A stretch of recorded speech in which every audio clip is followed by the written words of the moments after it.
l'US Air Force a dévoilé sa dernière puissance aérienne, le F-15EX Eagle. Ce chasseur modernisé, qualifié de chasseur de supériorité aérienne, offre des capacités sans précédent qui ont choqué à la fois la Russie et la Chine. Alors que le monde attend avec impatience de découvrir la puissance de cet avion modernisé, le nouveau Eagle 2, ainsi que les chasseurs de 6e génération à venir, promettent de redéfinir la supériorité aérienne et de dominer les cieux. Quelles sont les capacités de ce chasseur aérien? Pourquoi l'USAF investit-elle dans davantage de F-15EX? Rejoignez-nous pour découvrir le nouveau F-15EX de l'USAF, équipé de capacités qui ont choqué la Russie et la Chine. L'histoire des F-15 a commencé à l'époque de la guerre du Vietnam, lorsque l'US Air Force et la Navy se sont affrontés sur l'avenir de leurs avions tactiques. Au centre de ce débat se trouvait le secrétaire à la Défense, Robert McNamara, qui prônait l'uniformité dans les conceptions des avions, malgré les compromis potentiels en termes de performance. Cette initiative a abouti au programme TFX, qui visait à satisfaire à la fois les besoins de l'Air Force en matière d'avions d'interdiction à portée moyenne et les exigences de la Navy pour un intercepteur à longue portée. Cependant, ce n'était que le début.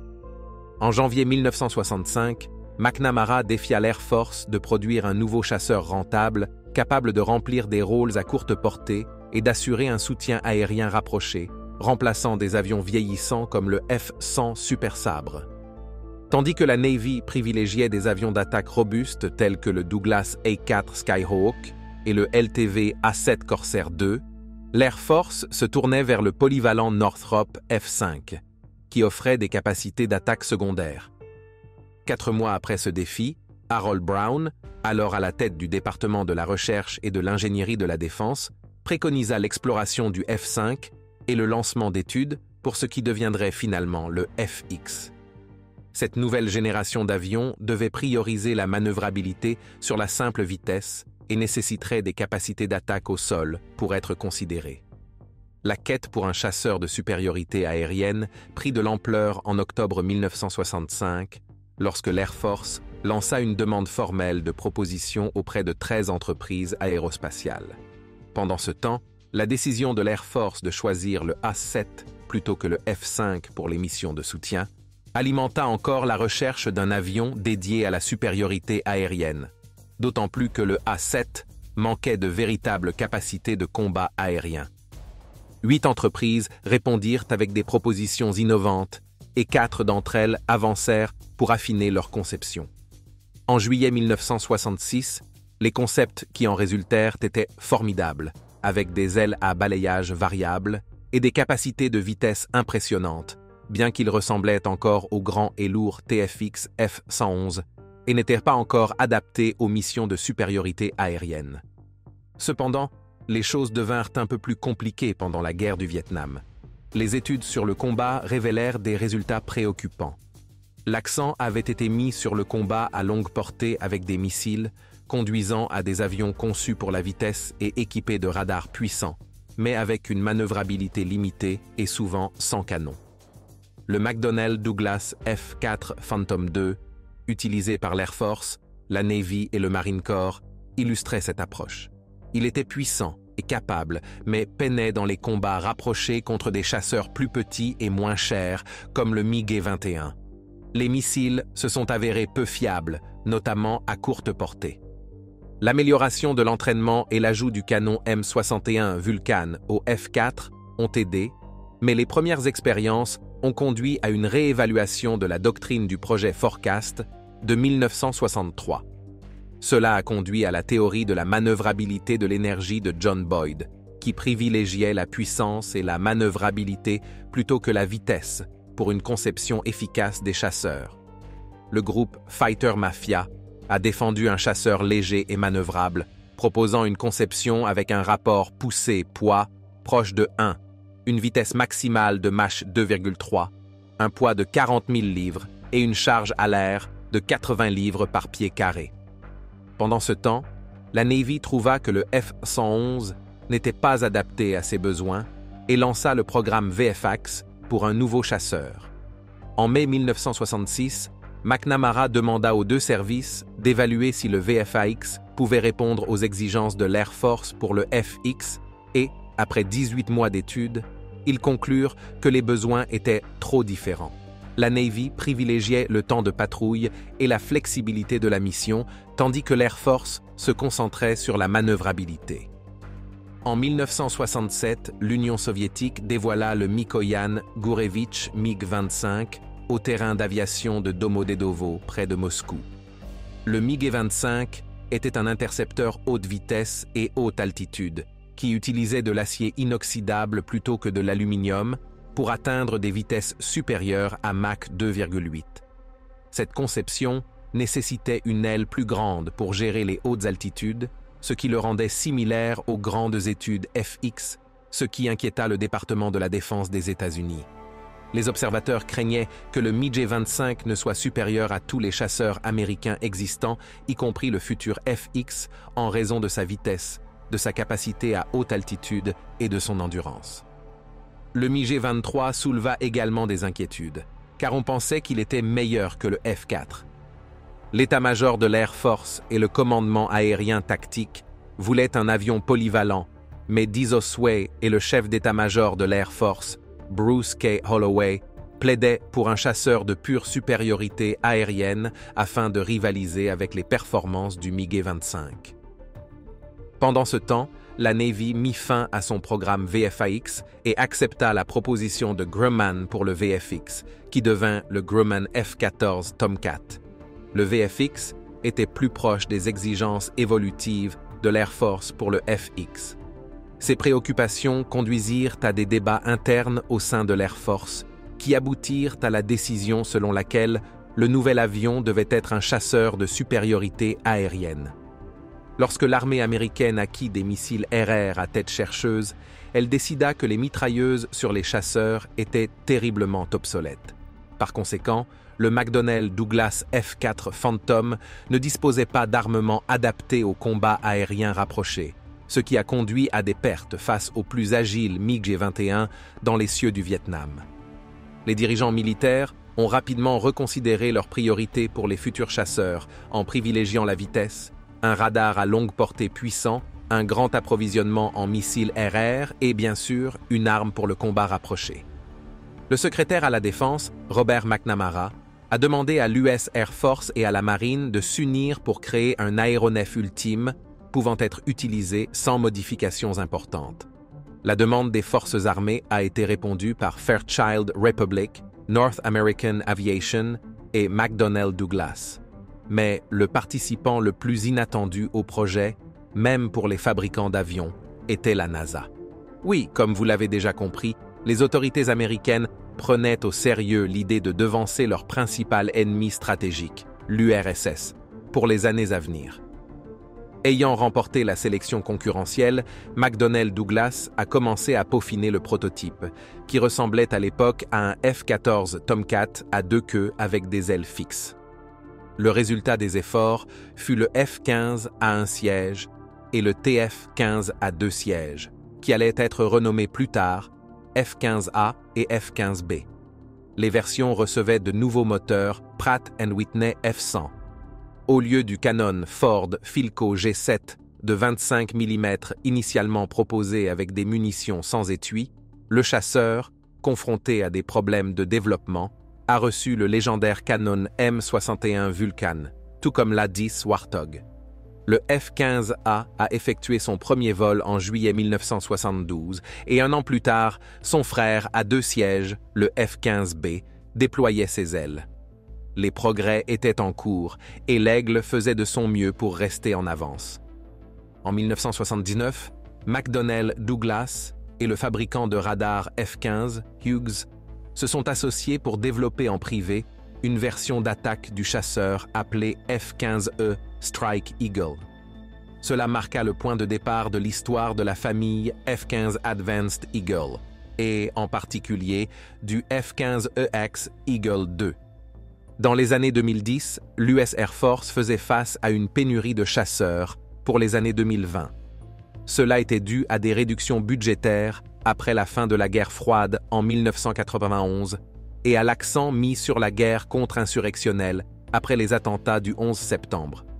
l'USAF avait prévu d'acheter 381 F-22 pour remplacer ses vieux F-15A à D, mais ce nombre fut réduit à seulement 187 en 2009. Pour maintenir suffisamment de chasseurs d'air supériorité, l'USAF a prévu de prolonger la durée de service de 179 F-15C/D jusqu'aux années 2030.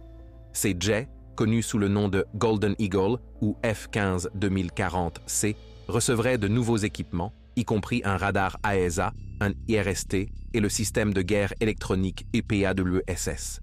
Certaines améliorations, comme le PAWSS, seraient également partagées avec la flotte F-15E. Cependant, au milieu des années 2010, la flotte F-15C/D était trop vieille et coûteuse à entretenir, et le programme F-35 a été retardé. Relancer la production de F-22 était trop coûteux. Pendant ce temps, Boeing développait des mises à jour pour le F-15E destinées aux clients à l'exportation, donnant naissance à la famille F-15 Advanced Eagle. Le F-15SA a effectué son premier vol en 2013, suivi du F-15QA en 2017. En 2017, des études ont montré qu'un mélange de chasseurs de 4e et 5e génération serait plus abordable pour l'USAF.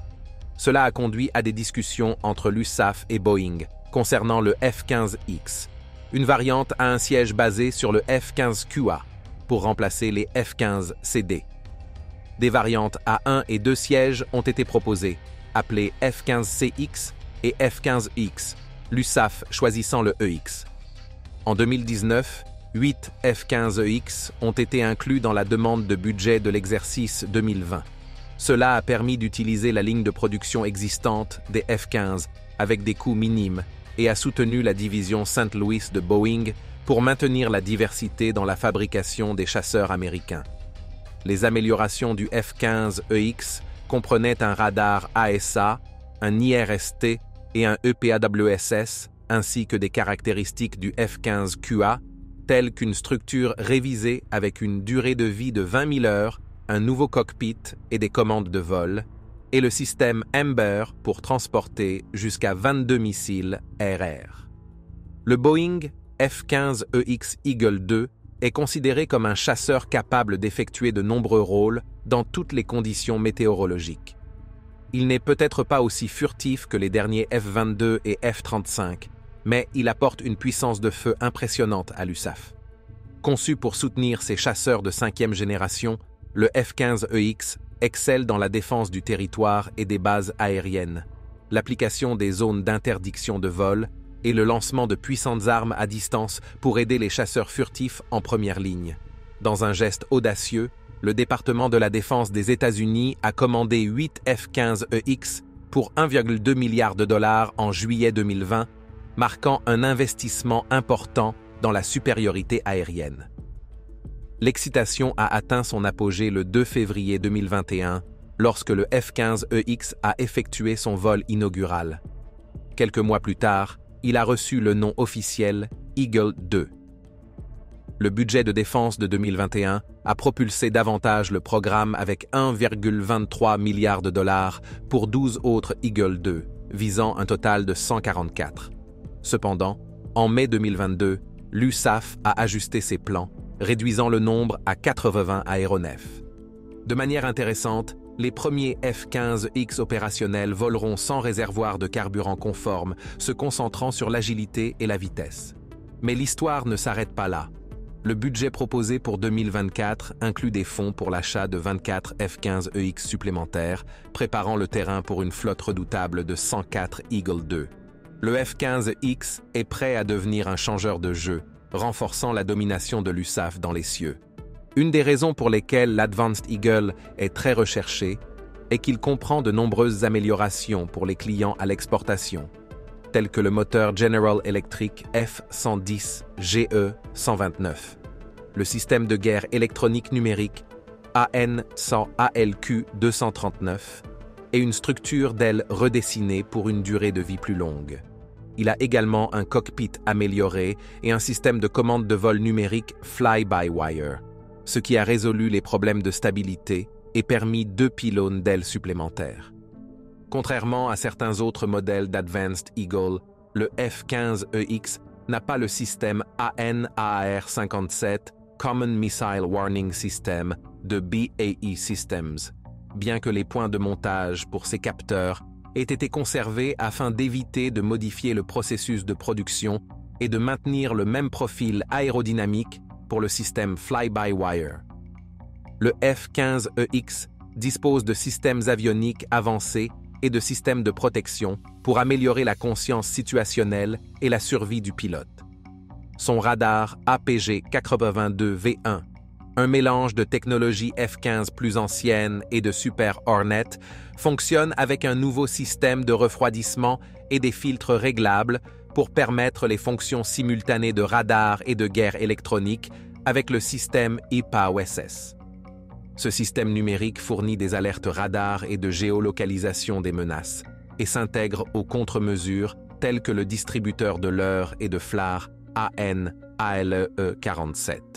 Le pilote, ainsi que l'officier des systèmes d'armement, peuvent utiliser le système de ciblage monté sur casque joint pour cibler des armes à des angles élevés.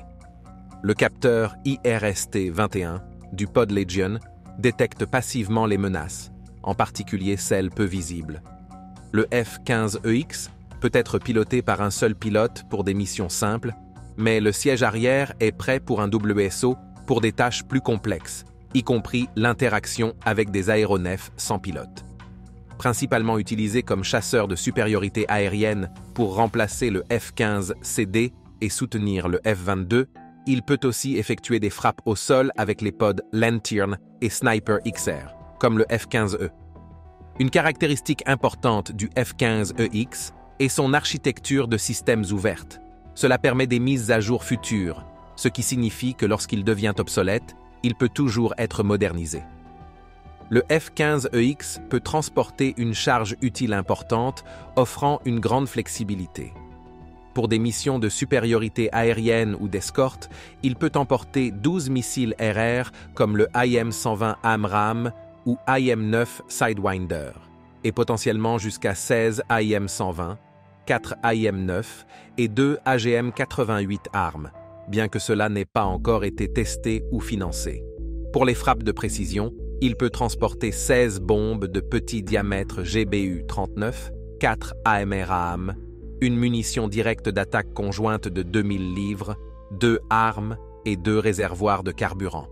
De plus, il peut transporter de grandes munitions de portée comme l'AGM-158 JASSM ou l'AGM-183 ARRW, ajoutant ainsi une puissance de feu supplémentaire pour soutenir le F-22 et le F-35 en première ligne.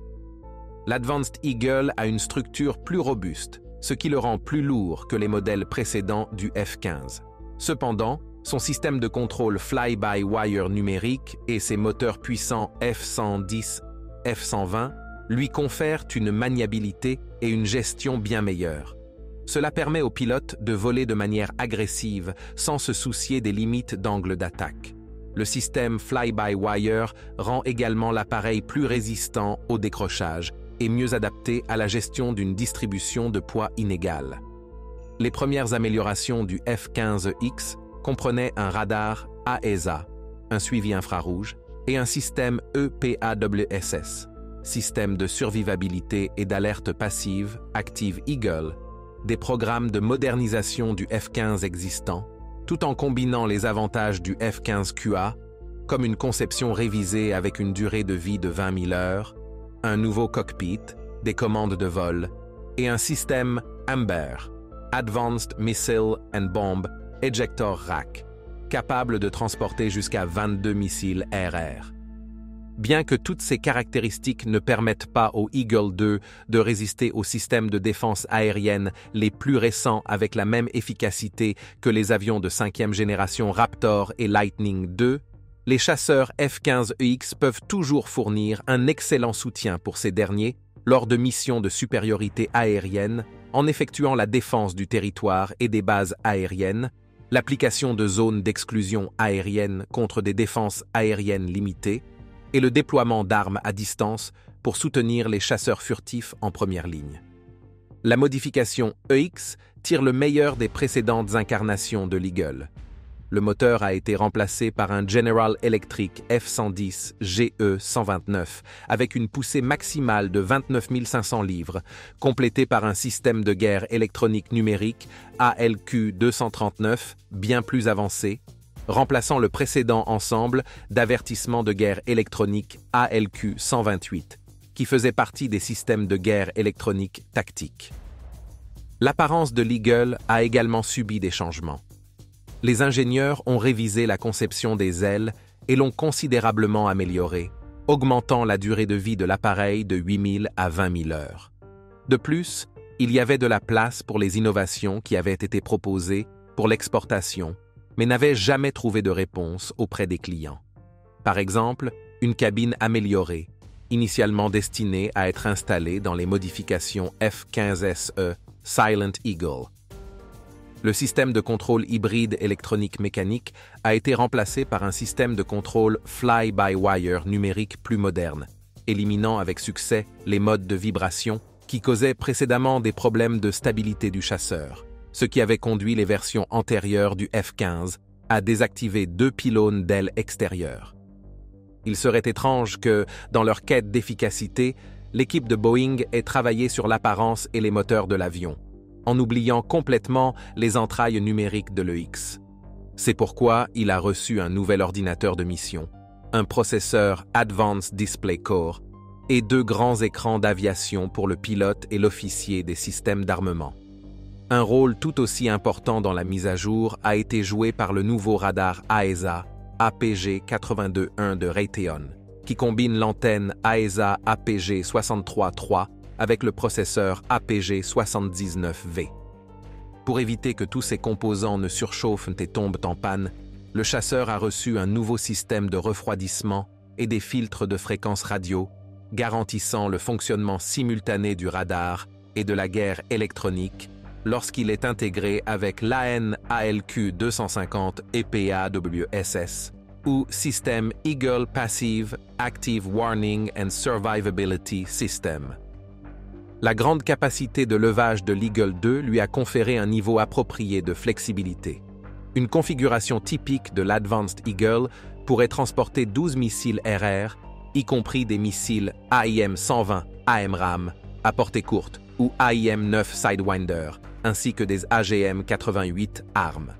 Le F-15EX peut être armé de 16 AMRAAM, 4 AIM-9 et 2 AGM-88 ARM pour les frappes de précision.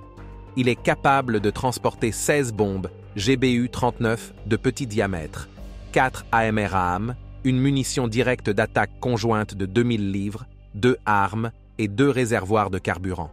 Pour fournir une puissance de feu supplémentaire au F-22 Raptor et au F-35 Lightning II, le F-15EX peut être équipé de plusieurs grandes munitions, comme l'AGM-158 JASSM ou l'AGM-183 ARRW. Le premier Eagle 2 a été livré à la base aérienne d'Eglin en Floride en mars 2021, formant ensuite un groupe de tests composé des 6 premiers chasseurs pour soutenir le développement et les tests de vol opérationnels. Les pilotes ont été choqués d'apprendre combien de munitions cet appareil pouvait transporter. L'USAF a répondu à plusieurs questions concernant pourquoi ils investissent dans plus de ces formidables Eagle 2 malgré l'arrivée imminente du NGAD. Ils ont expliqué que le F-15EX est essentiellement un énorme camion de missiles, c'est pourquoi il est très recherché. Lors des derniers jours de 2023, les 2 plus récents chasseurs de l'Air Force, les jets F-15X Eagle 2, ont atterri à la base aérienne d'Eglin. Ces avions, équipés de diverses améliorations, sont considérés comme certaines des plateformes de 4e génération les plus redoutables. La récente livraison des chasseurs EX-3 et EX-4 a apporté de nouvelles capacités, notamment un moniteur de pression dans le cockpit, un système d'avertissement et une antenne ultra-haute fréquence pour les communications par satellite, qui n'étaient pas présentes dans les 2 premiers jets de la famille Eagle 2. Les affaires publiques de la base aérienne d'Eglin ont déclaré que le F-15EX avait relevé avec succès tous les défis à ce jour et est presque prêt pour le déploiement. Le lieutenant-colonel Christopher Wee, commandant du programme de vol opérationnel de la Combined Test Force, a également mentionné que la livraison des nouveaux aéronefs prépare non seulement la livraison des avions codés pour le combat à l'Air Force, mais soutient également le développement continu de cette addition exceptionnelle à l'inventaire de l'USAF. Merci d'avoir regardé. Tant que vous êtes encore là, cliquez sur le lien qui apparaît à l'écran pour découvrir une autre de nos vidéos. À bientôt.